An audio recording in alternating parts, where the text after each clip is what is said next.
Hello, it's Nicola Chan here from Wai Shee Coaching in partnership with Bootle. In today's session, we are going to learn how to be a better communicator. So what I mean by that is how to understand what your needs are and how to communicate them to someone else in a way that they can listen and understand you. Communicating also means listening to other people to be able to understand them. And then when you and the other person have this level of respect and communication, you have rapport, which is a nice way of being able to feel equal with the other person. Whether or not you agree or disagree with the things that are said, it's understanding their version of the world and being okay with expressing your version of the world, even if you have to agree to disagree. Being respectful to the other person, speaking and listening, and having a polite, respectful and adult conversation.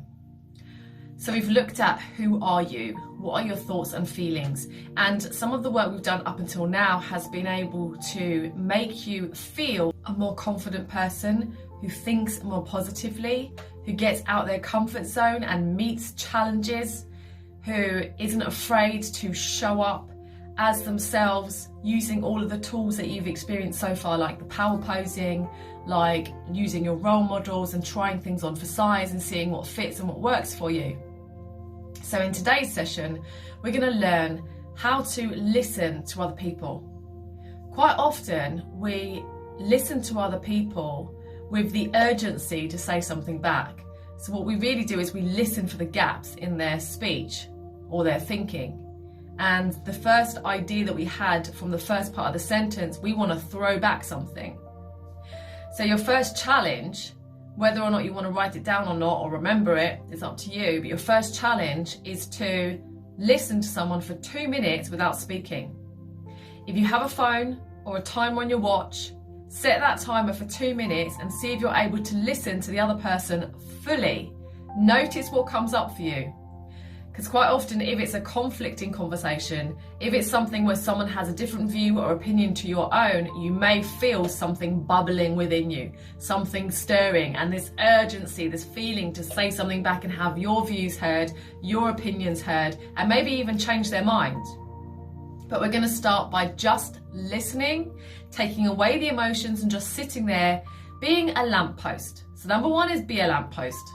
A lamppost just stays there, and if you were to talk to the lamppost, it doesn't respond.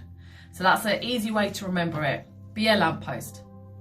Number two, you're now going to respect the other person and their version of the world. So you're going to take in their ideas and opinions and views, and you're going to know that whatever it is they're saying it true for them. So even if they have used language like you this or you that, you can take that bit away because you know what's true for you and what isn't. And when it's your turn to respond, you can explain your side of the story. But for now, you're just going to respect their version of the world and where they come from, even if you disagree with it. So the first one is be a lamppost, and the second one is respect their version of the world. The third one is where you get to talk back. So try something called the imago dialogue. This is something where you can then repeat what the person said to you to show that you've listened to them, to show that you've given them respect. As we've learned so far throughout this course and these sessions, everything comes from within. So if you're the leader, if you're the role model, if you're the one who starts this process, hopefully the other person will follow. You lead the way by respecting them, they'll come back and respect you also. So you respected them by listening to them, and now you're going to feed back to them exactly what they've said, word for word, to the best of your ability. Ask them, would you like a dialogue with me? Would it be okay? Can we set this time aside? And then listen intently to what they say, respect their views and opinions without your emotions, and then dialogue back to them what they've said.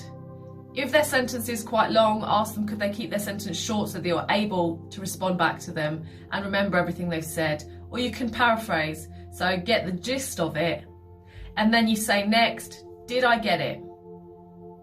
They can then answer yes or no, and if it's a no, they can respond with what they were trying to get across. Is there more? You then ask them, is there more conversation that they'd like to say? and you're fully allowing and holding space for them to get out all of their views and opinions. They may be shocked by this, especially if you found communicating something challenging before. So you holding this space for them again is leading the way by example, and hopefully they will hold that space back for you. You can even explain to them before the conversation what a dialogue is, what it entails, and that you would like to do that with them. Because they have to be willing as well. It takes two people to dialogue just as it takes two people to have an argument. So once they've said, yes, there is more, they continue the conversation, you repeat what they've said, and you keep going until you ask them, is there more? And they say no. Now is your opportunity to speak back.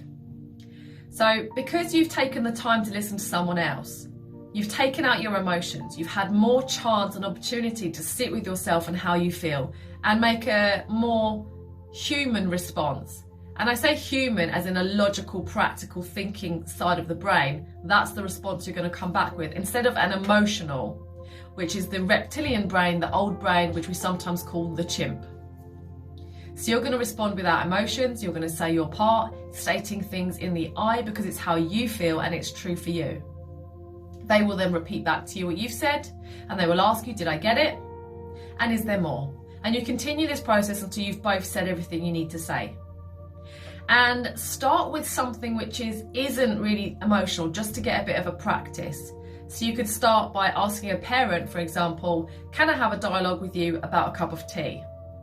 And you can just practice, this is how you make the tea, and they can respond with, this is how you make the tea, did I hear you right, did I get it, is there more? Yes, there's more, I'd now like milk in my tea or sugar or whatever. So something that is kind of meaningless and doesn't have any emotions attached to it. So you've had that practice and you've taught the other person how to dialogue also. And then when you really need to, when something emotional is coming up, when you're finding yourself having a conflict, you can then ask for a dialogue. And you could ask for a dialogue outside of the moment. You could diffuse it and say, right, time out, give us some space to breathe, let those emotions calm down. Can we dialogue about this later? Because we're not getting anywhere when we're just shouting back and forward to each other, getting louder and louder and louder and louder. And hopefully they will say yes. So the fact that you did it before with a cup of tea shows that you are able to do it, and the fact that they responded to it shows that they might say yes in the future in the middle of a conflict.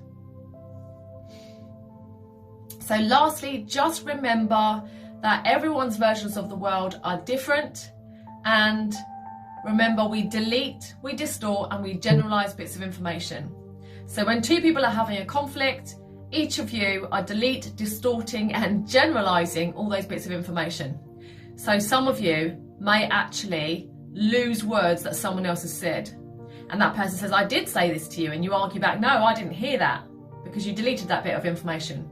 Or they say, you said this to me, and you come back with, actually, I didn't say that, because you deleted or distorted that bit of information.